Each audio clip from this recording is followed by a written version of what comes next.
I'm Sara, my husband's John, and we've been together for 10 years and married for 8. And we decided to adopt about 4 years ago, and we adopted a little boy a year ago, last August, who's now 3.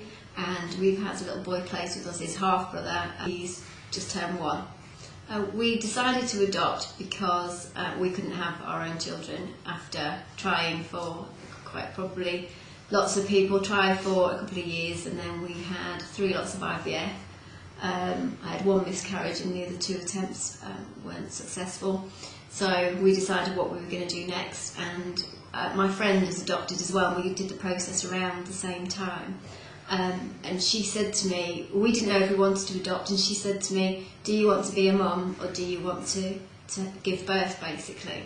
And that was the decision that I then took. So that's the reason why we chose to adopt.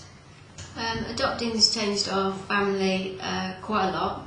There was just John and I for 6 years. We go camping a lot and we go abroad, and we still do the same things we did before. We go on lots of walks, and we were matched with a child that was equally outgoing and active, and that has helped massively, really. So whilst things have changed, they've not changed dramatically in that we don't do anything we don't want to do anymore. We still carry on as we did before.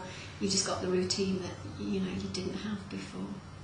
Found the adoption process very long, which is what everybody will probably say.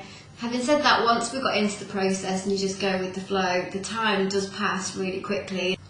The process is helpful. I would say, what I did say at panel was that it brought John and I closer together as a couple, because we talked about things that we might not have talked about before, just because things don't come up. The joys of adopting are just the happiness. So my little boy, the 3-year-old, not a day goes by where he doesn't make me laugh.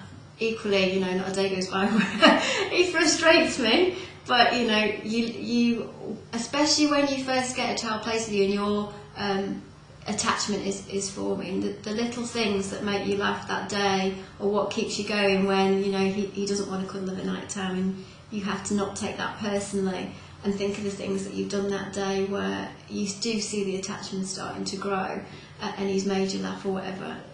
Coming here today in the car, he's just made us laugh. Every single day is a joy, in that he's a joy to have around, really. Advice I give to anyone thinking about adoption is to go and find out more about it. That first step of going for that information evening, we could equally have just walked away at that point if we didn't think it was the right time. Go along and listen to what people, not just the social workers, but they get people along who've been through it, and we found that really helpful. And to always, through the whole process, if you go forward, is to put yourself in the child's shoes. So often I'd be thinking, why are they asking me this? Why do I need to talk about this? But if you think about it's for the child, then you always find the answer.